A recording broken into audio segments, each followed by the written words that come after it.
नमस्कार दोस्तों, मेरा नाम ज्ञानेश्वर है और आपने देखना शुरू किया है खबरों के पीछे। रात के ठीक 9 बजे हैं और एक नई कहानी लेकर आपके सामने हम हाजिर हैं। अपराध की दुनिया की कहानी है और पिछले 2 दिनों से हम गैंग्स ऑफ नवादा की कहानी आपको सुना रहे हैं।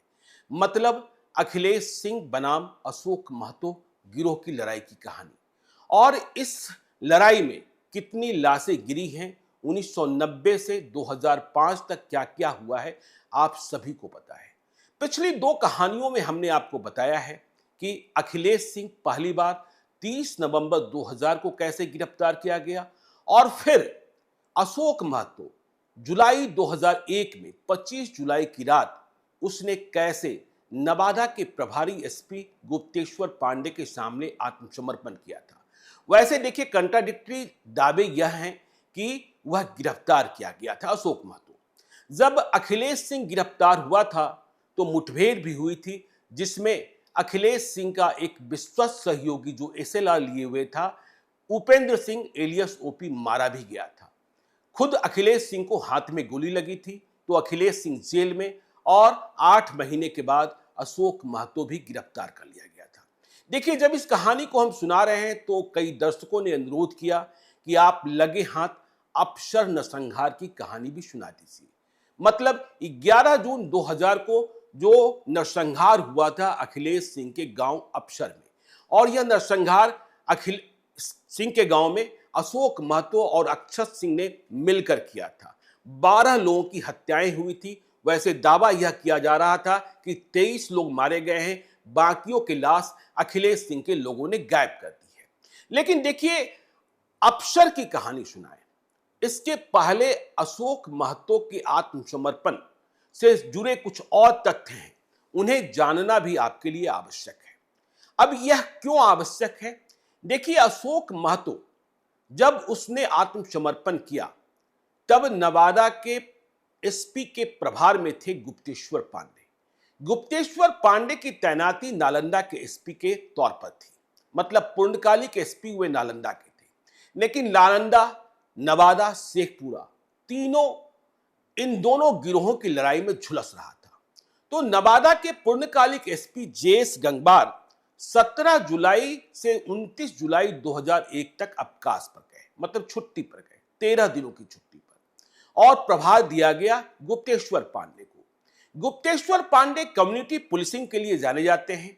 वह गांव गांव जाते थे, देर रात तक गश्ती करते थे, प्रवचन भी देते थे। अब तो पूर्ण रूप से धर्मगुरु बन गए हैं और लोगों से कहा करते थे कि अपराध छोड़ो, समाज जोड़ो। तो देखिए, जब नवादा के एसपी का अतिरिक्त प्रभार गुप्तेश्वर पांडे के पास आया तो उनके सामने सबसे बड़ी चुनौती अशोक महतो को गिरफ्त में लेना था। अखिलेश सिंह तो जेल पहुंच ही चुका था। तो अशोक महतो कैसे गिरफ्तार हो, कैसे वह आत्मसमर्पण करे, इसकी रणनीति बनाई गई और इसका परिणाम भी निकला। लेकिन आपको यह बताएं कि अशोक महतो के आत्मसमर्पण के पहले गुप्तेश्वर पांडे, जिन्होंने 17 जुलाई 2001 को अतिरिक्त प्रभार ग्रहण किया था नवादा एसपी का, उन्हें भी कड़ी चुनौती मिली थी। अखिलेश सिंह भले जेल में था, लेकिन उसके गिरोह के बाकी सदस्य बाहर थे ही और वह तांडव कर ही रहे थे। तो जैसे ही गुप्तेश्वर पांडे ने 17 जुलाई को पदभार ग्रहण किया, अगले ही दिन 18 जुलाई को अखिलेश गिरोह ने अशोक महतो गिरोह के समर्थक झौर ग्राम निवासी अनिल महतो की हत्या कर दी। तो यह वारदात हो गई। गुप्तेश्वर पांडे को सलामी मिल गई। गुप्तेश्वर पांडे ने भी मान लिया कि अब इस हत्या का बदला भी अशोक महतो गिरोह के द्वारा लिया जाएगा, और लिया भी गया। देखिए, ठीक 4 दिन पहले 18 जुलाई को अनिल महतो की हत्या हुई। अब 22 जुलाई को नवादा के ही सिमरी बिघा निवासी मछली कारोबारी मदन किशोर सिंह की हत्या कर दी गई। मदन किशोर सिंह अखिलेश सिंह के समर्थक बताए जाते थे। तो बराबरी से हिंसा हुई, लेकिन गुप्तेश्वर पांडे, जो अशोक महतो को गिरफ्त में लेने की कोशिश कर रहे थे, वे चुप नहीं बैठे थे। उन्हें इस बात का अंदेशा था कि यदि नियंत्रण नहीं पाया गया तो यह आग और भी भड़केगी। तो वह कम्युनिटी पुलिसिंग कर रहे थे। और इसका असर यह निकला कि अशोक महतो ने अपने भांजे पिंटू महतो के साथ 25 जुलाई 2001 को आत्मसमर्पण कर दिया। आत्मसमर्पण उसने लहेरी के थाना प्रभारी रवि ज्योति के माध्यम से किया था। लेकिन जब अशोक महतो ने आत्मसमर्पण किया और उसने कबूलनामा किया तो देखिए उसने कई बातें स्पष्ट तौर पर कही। उसने कहा कि जातीय हिंसा है, कास्ट वायलेंस है, हमारे साथ कुर्मी है, अखिलेश सिंह के साथ भूमियार है। अब इसमें यादव का भी तड़का लग गया था, क्योंकि अशोक यादव के साथ राजवल्लभ यादव हो गए थे, जो 2000 में नवादा से फिर से चुनाव जीते थे। 1995 में राजवल्लभ यादव को लालू यादव ने टिकट देने की कोशिश की थी, लेकिन बवाल हो गया था, उन्हें टिकट नहीं मिल पाया था। 1995 में राजवल्लभ यादव निर्दलीय चुनाव लड़े थे, लेकिन लालू यादव ने एक गैर राजनीतिक व्यक्ति को जनता दल का टिकट देकर राजवल्लभ यादव का परोक्ष समर्थन ही कर दिया था। तो देखिए अशोक महतो ने सरेंडर किया, लेकिन उसने कहा गुप्तेश्वर पांडे से, क्या कहा, इस बात को भी ध्यान में रखिएगा कि अशोक महतो और पिंटू महतो दोनों ने सरेंडर कर दिया, लेकिन गिरोह के पास जो हथियारों का जखीरा था उसमें कुछ भी बरामदगी नहीं हुई। मतलब गिरोह जो था वह हथियारों का मालिक बना रहा। अशोक महतो ने यह भी नहीं बताया कि हमारे हथियारबंद दस्ते में और कितने लोग कहां कहां रहते हैं, कहां कहां छुपे हैं। लेकिन अशोक महतो ने शर्त रखी कि देखिए एसपी साहब, गुप्तेश्वर पांडे को उसने कहा कि शांति तो तब होगी, अखिलेश सिंह भी जेल चला गया, मैं भी जेल जा रहा हूं, लेकिन अखिलेश सिंह गिरोह के जो कुछ शूटर हैं, यदि उन्हें गिरफ्तार नहीं किया गया तो शांति नहीं होगी। तो बारसलीगंज थाने में जहां आत्मसमर्पण हुआ था, वहां अशोक महतो ने कहा कि अखिलेश सिंह गिरोह के जो शूटर हैं, जो फरार हैं, चुनमुन सिंह, श्रवण सिंह, पंकज सिंह, कुमुद सिंह, सुभाष सिंह, मनोज सिंह और पवन सिंह को भी अरेस्ट कीजिए। तो यह बड़ी मांग अशोक महतो ने रखी। देखिए अशोक महतो कितना खतरनाक, यह तो अफसर नरसंहार में सामने आ ही चुका था, लेकिन इसके अलावा भी उसने कई ऐसी वारदातों को अंजाम दिया था जिसे सोचकर और सुनकर भी नवादा के लोग दहल जाते थे। जैसे आप याद कीजिए कि नवादा शेखपुरा काशीचक थाना क्षेत्र के विश्वनाथपुर ग्राम के समीप इसने ट्रेन से खींचकर कोच गांव के अरुण सिंह और निखिलेश सिंह की हत्या कर दी थी। खैर, तो गुप्तेश्वर पांडे से कहा गया कि अखिलेश गिरोह के इन शूटरों को गिरफ्तार किया जाए। देखिए 26 जुलाई को प्रेस कॉन्फ्रेंस हुई। अब गुप्तेश्वर पांडे के पास सिर्फ 3 दिन बचे थे, 27, 28, 29 जुलाई और 30 जुलाई को जेएस गंगवार को फिर से नवादा वापस आकर एसपी का प्रभार ग्रहण करना था। तो गुप्तेश्वर पांडे बैठे नहीं, गुप्तेश्वर पांडे प्रवचन करते रहे, लोगों को समझाते रहे, लोगों को बुझाते रहे, और इसका असर यह हुआ कि गुप्तेश्वर पांडे के प्रभार के अंतिम दिन 29 जुलाई 2001 को देखिए एक बड़ी सभा का आयोजन किया गया, प्रवचन कार्यक्रम भी कह सकते हैं। और इस सभा का आयोजन किया गया था बारसलीगंज में, जो जिला परिषद का डाकबंगला मैदान है, वहां कोई 10,000 लोग इकट्ठा थे। गुप्तेश्वर पांडे बोल रहे थे, तभी अखिलेश सिंह गिरोह के 2 शूटर पंकज सिंह और टुन्नी सिंह, दोनों कोचगांव के निवासी, सामने आए और आत्मसमर्पण कर दिया।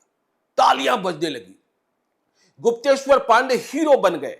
और देखिए मैं लाल डायरी के पन्नों में जाता हूं, तब मुझे यह स्मृत होता है कि जो सभा हो रही थी, जो प्रवचन का कार्यक्रम चल रहा था, वहां इस कार्यक्रम की अध्यक्षता नालंदा के राजगीर के एसडीपीओ शिवनंदन झा कर रहे थे।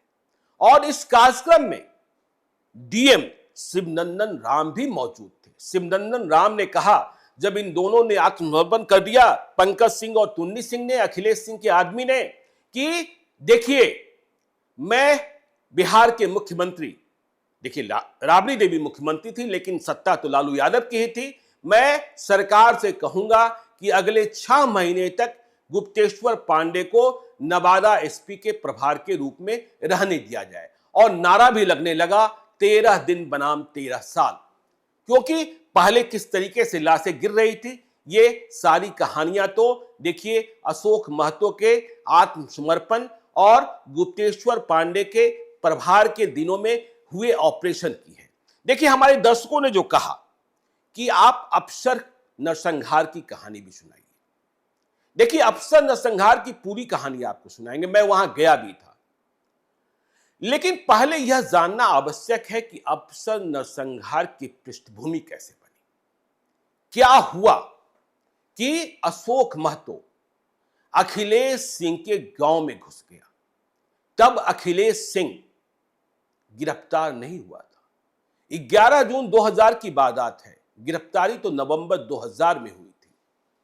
और इस नरसंहार के पहले अरुणा देवी अखिलेश सिंह की पत्नी बारसलीगंज से चुनाव जीत चुकी थी। और इस जीत से अशोक महतो तिलमिलाया हुआ था। एक तो अरुणा देवी की जीत, दूसरा यह कि अशोक महतो के मेंटर रहे केदार महतो जो कम्युनिस्ट पार्टी से चुनाव लड़ रहे थे बारसलीगंज से, वे तीसरे स्थान पर चले गए थे। लेकिन अशोक महतो के लिए सुकून की बात यह थी कि राजबल्लभ यादव नवादा से चुनाव जीत चुके थे और इस बार वे राष्ट्रीय जनता दल के विधायक बने थे, बिहार सरकार में मंत्री भी बन गए थे। और राजबल्लभ यादव को नवादा का मुख्यमंत्री कहा जाने लगा था। शासन प्रशासन पर राजबल्लभ यादव का कब्जा था। पीके मंडल जो बहुत ही विवादों में रहे नवादा में उन दिनों, वे भी राजबल्लभ यादव के द्वारा ही ले जाए गए थे। तो देखिए अफसर नरसंहार की पृष्ठभूमि इस तरीके से बननी शुरू हुई कि सूबे में राबड़ी देवी की सरकार, नीतीश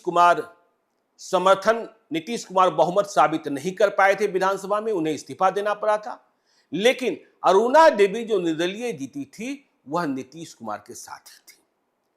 और अखिलेश सिंह को भी लगने लगा था कि अब तो हमने चुनाव जीत लिया है, मेरी पत्नी विधायक हो गई है, मेरी ताकत बढ़ गई है, हम अशोक महतो गिरोह का सफाया कर ही देंगे।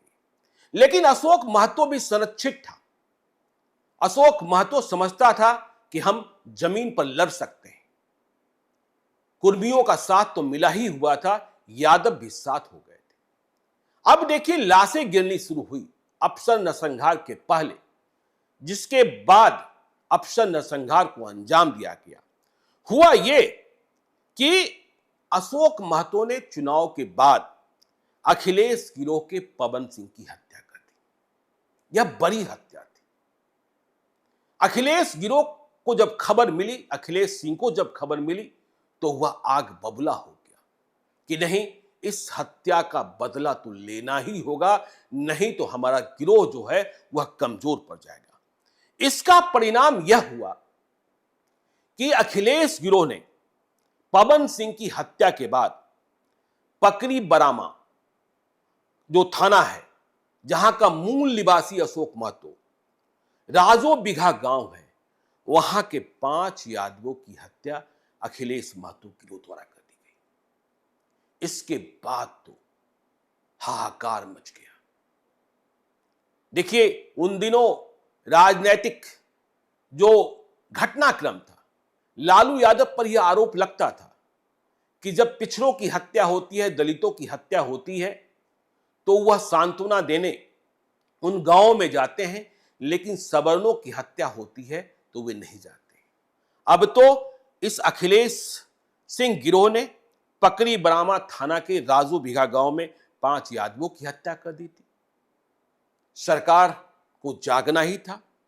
लेकिन इतना ही नहीं हुआ, अखिलेश सिंह गिरोह पवन सिंह की हत्या से बिल्कुल पागल हुआ था। उसने राजो बिघा गांव में 5 यादवों की हत्या करने के बाद बारसलीगंज के बाघी गांव में 3 कुर्मियों का अपहरण किया, कुर्मी जाति के युवकों का, जो अशोक महतो समर्थक। और इनका अपहरण किया। फिर इसे नालंदा ले जाया गया और नालंदा में इनकी हत्या कर दी गई और लाश को, तीनों की लाश को कतरी सराय थाना क्षेत्र में फेंक दिया गया। तो एक और बड़ी वारदात को अखिलेश सिंह गिरोह ने अंजाम दे दिया। तो इन दोनों घटनाओं से अशोक महतो और उसे संरक्षित करने वाले राजनीतिक लोग तिलमिला उठे कि नहीं, अब तो बदला लेना ही होगा, वरना अखिलेश सिंह, जिसने अपनी पत्नी अरुणा देवी को विधायक बना लिया, वह और मतवाला हो जाएगा। और देखिए, बदले की शुरुआत हुई। बदले की शुरुआत इस तरीके से हुई कि अशोक महतो गिरोह ने नवादा रेलवे स्टेशन के आउटर सिग्नल पर भूमिहार जाति के 2 युवकों की हत्या कर दी। देखिए, जातियां पूछकर, जातियों से पहचान कर हत्याएं की जा रही थी। अधिकांश निर्दोष लोग मारे जा रहे थे, जिनका वास्ता न तो अशोक महतो गिरोह से था, न अखिलेश सिंह गिरोह से था। कसूर बस इतना था कि या तो वह भूमिहार था, या तो वह कुर्मी था, या फिर राजवल्लभ यादव और अशोक महतो के नेक्सस के कारण वह यादव था।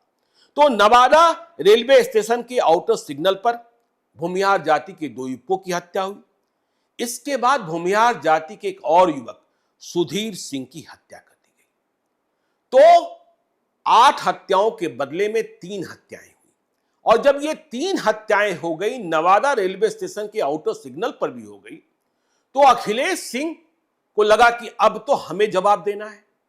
और अशोक महतो और उसे संरक्षित करने वाले लोग भी समझ गए कि अखिलेश सिंह चुप नहीं बैठेगा, बदला लेगा, और यह बदला बड़ा होगा। तो प्लान यह तय हुआ कि अखिलेश सिंह बदले में कोई बड़ी कार्रवाई करे, इसके पहले हम लोगों को ही बड़ी कार्रवाई कर देनी है और उसे चुनौती देनी है। चुनौती देनी है उसके ही गांव अफसर में घुसकर, अफसर में नरसंहार करके, ताकि उसके होश फाख्ता हो जाए। और देखिए, अशोक महतो को एक सहारा मिल गया था, अक्षत सिंह। यह भी जाति का भूमिहार, यह भी गांव अफसर का ही, मतलब अखिलेश सिंह के ही गांव का। तो अक्षत सिंह अखिलेश सिंह का बाकी हो गया था। अफसर गांव में अखिलेश सिंह का घर और अक्षत सिंह का घर दोनों अलग अलग टोलों में था। अक्षत सिंह इसलिए बागी हुआ था कि अखिलेश गिरोह के श्रवण सिंह ने उसके चाचा गोरेलाल सिंह की हत्या कर दी थी। यह सब स्टैंडी का विवाद था। जब हम विस्तार से जाएंगे तो वह भी बताएंगे।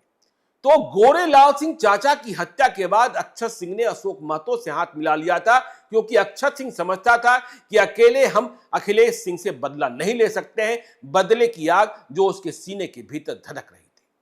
तो अशोक महतो और अक्षत सिंह ने मिलकर प्लान किया कि अफसर में ही, अफसर सुरक्षित दुर्ग था, चाहे पुलिस जितना दावा करे, अखिलेश सिंह वहीं आसपास पनाह लिए रहता था।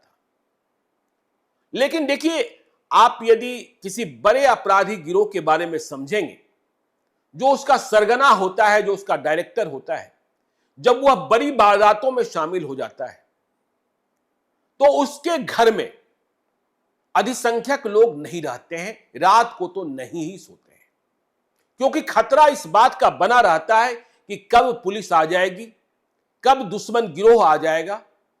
तो ऐसा ही अफसर गांव में हुआ करता था। अरुणा देवी विधायक बन गई। अखिलेश सिंह को इस बात की उम्मीद ही नहीं थी कि कोई गांव में घुस आएगा। इतना दुस्साहस कैसे? लेकिन 11 जून की रात, 11 जून 2000 की रात, इसके पहले पूरा प्लान किया गया। देखिए, पुलिस रोज अफसर गांव में जा रही थी और पुलिस ने वहां समझ लिया था, जो आरोप ग्रामीण कर रहे थे अफसर नरसंहार के बाद, कि 11 जून को नरसंहार के पहले भी पुलिस आई थी। पीके मंडल विवादों में थे, आरोपों के घेरे में थे।